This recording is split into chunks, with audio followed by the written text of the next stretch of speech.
What's up, everybody? Welcome to Podcast Now. I'm Alex. In this video, I want to talk about the Scream 7 trailer yet again, talk about if it was playing it too safe, and kind of give my thoughts on that topic, and also talk about this picture here behind me. So this was spotted a few days ago from an account called Smallville over on Twitter, and he seems to have put it all together just on his own. He spotted it was being shared around like wildfire, and there was kind of this back and forth theory of, is this a theater? Because we know kind of the school theater is, from leaks and rumors, like something's going to go down there. Is it that, or is it maybe outside the bar? And turns out, again, he kind of puts it together, it definitely looks like it's outside the bar from how the lights are kind of positioned, whether it's like the circular ones or just the bulb ones. So it definitely seems like that this is just kind of maybe part of, and we've seen a couple different attack scenes or like shots from that scene. So probably there. Still cool.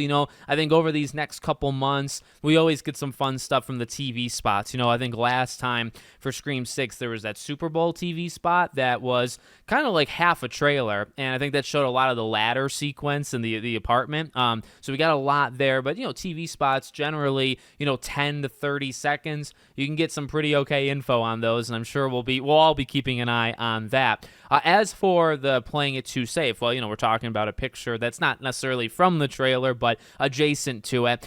So here's the thing, I think when the trailer dropped, I think things have cooled off since then, definitely. It's been about a week or so. Well, not actually, it feels like longer, but I guess it hasn't even been a full week yet since we got the trailer. But, it drops, and I think immediately, even within, I would say, people that don't, want the movie to fail, there's obviously a lot of those people as well, but I think just, general people on social media, there was a little bit of back and forth on, if the trailer was good or bad. And I saw quite a few takes that, this was just not a good trailer. Now, I don't agree. I don't agree with that, but I would say, to kind of follow that logic, why do people think maybe it's not so good of a trailer? Well, kind of the number one thing I saw revolved in some way around, this kind of center point, that it was playing it too safe. That it was maybe too focused on certain things, or it didn't branch out. And I think I even sent a tweet that day where it's like, well, actually, I sent a couple tweets that day, and I want to, illustrate it to you guys. Number one, all right, I like the focus on Sydney and Tatum. As people have pointed out, we haven't really gotten a trailer like that in a long time, / maybe Scream 2. I saw people kind of saying that. So it's been forever since we've gotten a trailer that's kind of focused in the way that this is. Also, if you go back to watch the other trailers, and I did that, when comparing numbers of the Scream 5 and Scream 6 trailers and all that jazz, I watched the Scream 6 one a couple times, and, it has similar vibes where they let scenes play out, and I think that's how you have to do it in Scream trailers, because if you're jumping around too much, you see that in 5. You jump around too much, you end up showing 20 scenes that you shouldn't show. If you focus the trailer on 2 or 3 sequences, which the Scream 7 trailer, has the opening, which takes up 30 plus seconds of the trailer, and then it's got Ghostface attacking the cafe and, Tatum having to defend herself. So you have that. Those kind of the bookends of the trailer, and takes up a lot of time. But I like that. I guess this kind of goes into that discussion. I like that. I like how they did this trailer. Number one, because I do like the focus. I like how it's focused.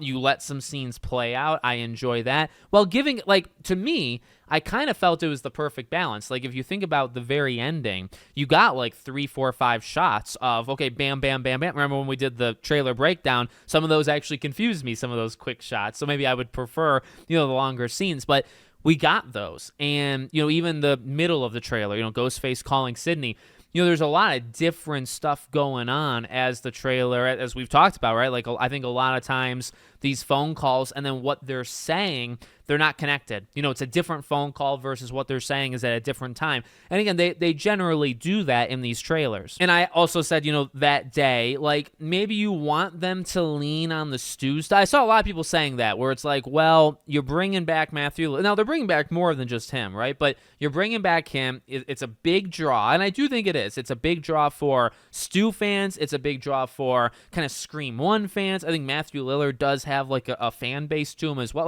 There's a couple different groups that can be very much pleased by that happening.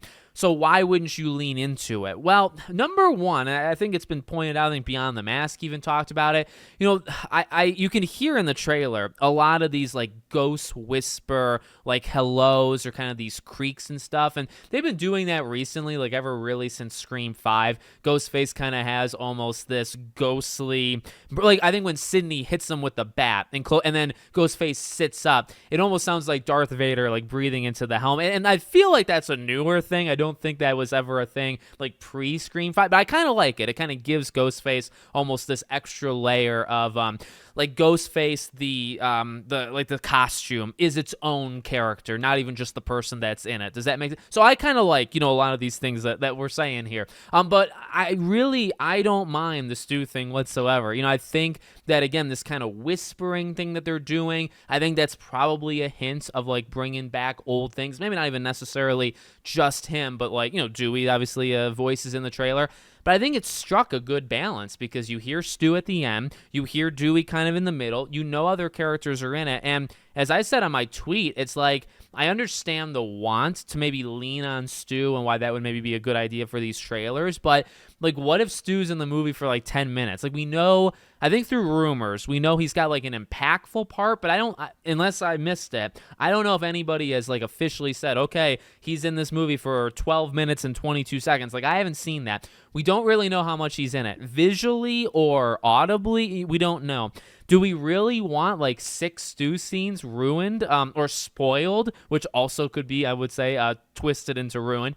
Do we really want that in the trailer? And that's kind of where I'm coming from. I feel for what it is, it's a good trailer. It jumps around enough. It has enough kind of like misdirects, much like the other two that we've just kind of lived through in the last couple of years. It's got those extended sequences. You see Ghostface. You see a house burning. That like you kind of have big set pieces. You have times of like allowing the movie to breathe. You kind of have your epic Gale moment. You have some epic Sydney moments. Like, I feel like the trailer, if you're not talking about all the exterior stuff, I think the trailer is like very, very solid. I'm not going to give the trailer a rating like out of 10, but I think it's a very solid trailer. And then if you're going to go deeper, which obviously that's what we're doing, look, it's not to defend it and say it's a perfect trailer. I guess nothing is ever really perfect. Could it have been better? I suppose it could have been better. But I think the want to kind of like, well, it played it too safe. Well, it didn't show enough of this or it didn't do enough of that. That's where I think I would have definite pushback because I think, I don't know, we've just lived through it. I'm scarred for life on Scream 5. And